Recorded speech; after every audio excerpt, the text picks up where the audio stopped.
السلام عليكم ورحمة الله وبركاته. الحمد لله.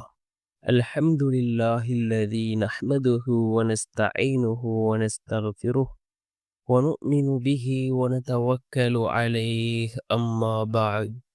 அன்பிற்குரிய அல்லாஹ்வின் நல்லடியார்களே, அன்பு சகோதரர்களே, நாம் தொடர்ச்சியாக பார்த்து வரக்கூடிய துஆக்களினுடைய திக்ருகளினுடைய தொகுப்பில் இன்று நாம் பார்க்க இருக்கின்ற விடயம் என்னவென்றால், நாம் இப்பொழுது ஷாபானினுடைய மாதத்திலே இருந்து கொண்டிருக்கின்றோம். இந்த ஷாபானினுடைய மாதம், அதாவது அரை மாதம் நம்மை விட்டு கடந்து விட்டது. இன்னும் எஞ்சி இருக்கக்கூடிய அந்த நாட்களுக்குள் நாம் இந்த துஆவை அதிகமாக ஓதுவோம். இந்த துஆவை நாம் ஒவ்வொரு நாளும் 10 தடவைகள் ஓதினால் நம்முடைய வாழ்க்கையில் உள்ள 70 விதமான கஷ்டங்களை அல்லாஹ் நீக்குகின்றான். அதே போன்று 99 விதமான நோய்களுக்கு இது மருந்தாக இருந்து கொண்டிருக்கின்றது. அப்படிப்பட்ட மிகச்சிறந்த ஒரு திக்ரை தான் நாம் இன்றைய வீடியோவில் பார்க்க இருக்கின்றோம். அன்பார்ந்தவர்களே, அல்லாஹ்வின் நல்லடியார்களே, அதிகமானோர் நம்முடைய சேனலை சப்ஸ்கிரைப் செய்யாமல் பார்த்து கொண்டிருக்கின்றீர்கள். நீங்கள் சப்ஸ்கிரைப் செய்து லைக் இடுவதன் மூலமாக நமது சேனலில் உள்ள வீடியோக்கள் இன்னும் பல சகோதரர்களுக்கு கொண்டு போய் சேர்க்கப்படும். அவர்கள் அதனை பார்த்து பயனடைந்தால் அதற்குரிய கூலியை அல்லாஹ் உங்களுக்கும் வழங்குவான்.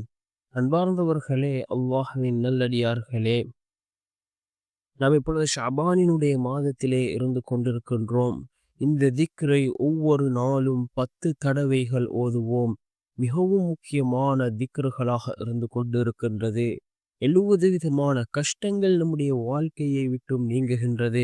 அதிலும் மிக முக்கியமானது வறுமையை விட்டும் அல்லாஹ் நம்மை பாதுகாக்கின்றான். அதே போன்று 99 விதமான நோய்களை விட்டும் அல்லாஹ் நம்மை பாதுகாக்கின்றான். அன்பார்ந்தவர்களே, அல்லாஹ்வின் நல்லடியார்களே, யக்கீனோடு அஹ்லாஸோடு ஒவ்வொரு நாளும் இந்த திக்ரை 10 தடவைகள் ஓதுவோம். மிகவும் சிறந்த திக்ர், ஓதுவதற்கு மிகவும் இலகுவான திக்ர், சுவர்க்கத்தினுடைய பொக்கிஷங்களில் ஒன்று. அந்த அளவுக்கு சிறந்த ஒரு திக்ர், ஏராளமான சிறப்புகள் கூறப்பட்டிருக்கின்ற ஒரு திக்ர். லா ஹவுல வலா குவத இல்லா பில்லாஹ். லா ஹவுல வலா குவத இல்லா பில்லாஹ் என்ற இந்த திக்ர், இதனை ஓதுவோம். நாமும் ஓதுவோம், பிறருக்கும் கற்றுக் கொடுப்போம். இதனுடைய பலன்களை பிறருக்கும் எடுத்து கூறுவோம். அல்லாஹ் ஜல்ல சுப்ஹானஹு வ தஆலா நம்முடைய எல்லா விடயங்களையும் சீராக்கி சிறந்ததொரு வாழ்க்கையை நமக்கு தந்தருள்வானாக. ஆமீன். வ ஆஹிரு தஅவானா அனில் ஹம்துலில்லாஹி ரப்பில் ஆலமீன்.